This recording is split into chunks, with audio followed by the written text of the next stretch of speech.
Salut à tous, on continue la prise en main de la Space Smooth Pro Wireless de chez 3D Connexion. Cette semaine, on va modéliser une jante. Au cours de la vidéo, il y aura le tirage au sort pour savoir qui a remporté la CAD Mousse Pro de chez 3D Connexion. Jingle.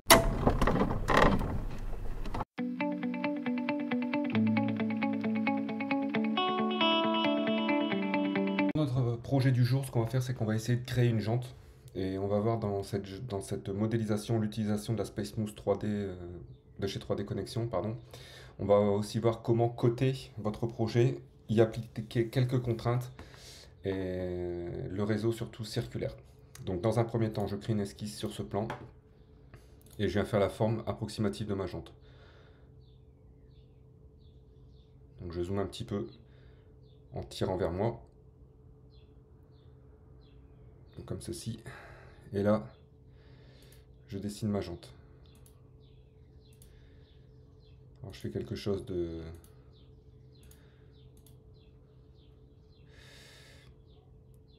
d'assez aléatoire, je vous l'accorde. Et maintenant, on va venir mettre des contraintes et ensuite on viendra mettre des mesures.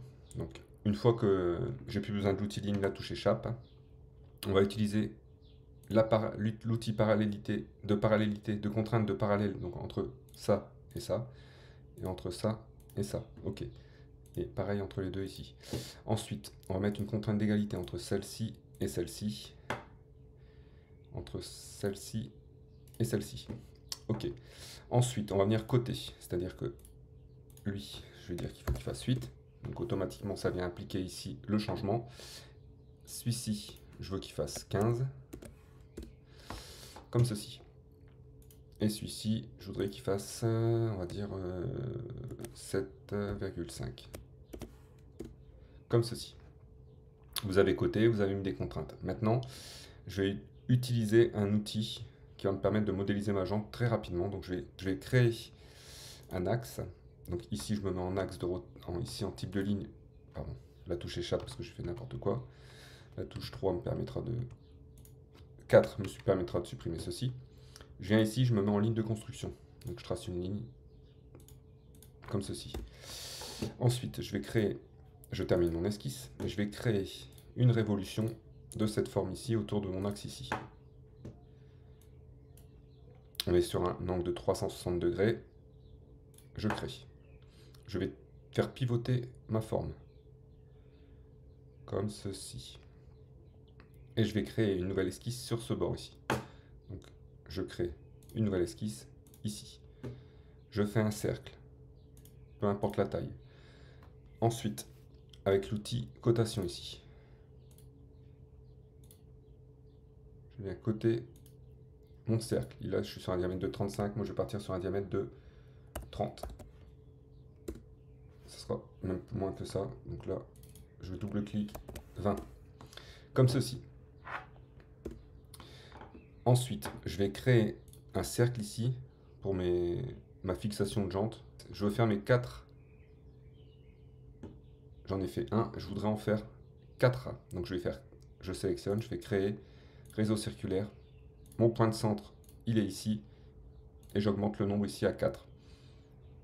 On est sur une répartition complète ou partielle. Moi, je suis sur complet, j'en veux 4. OK. Ensuite, je vais faire une extrusion, donc la touche 1.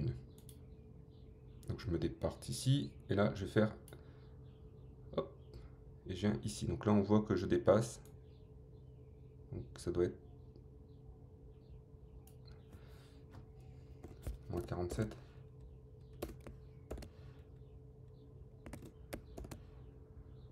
Moins 48. Allez, c'est vraiment quelque chose approximatif. Donc on retient moins 48. Maintenant, j'ai mon axe de ma jante. J'ai ma jante ici.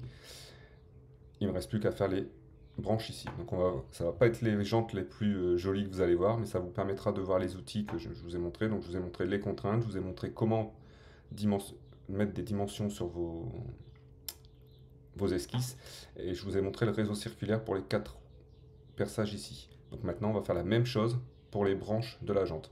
Donc je vais créer une nouvelle esquisse, cette fois ici.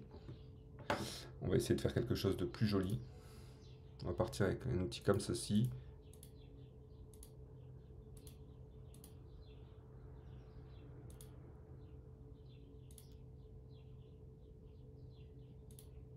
Comme ceci.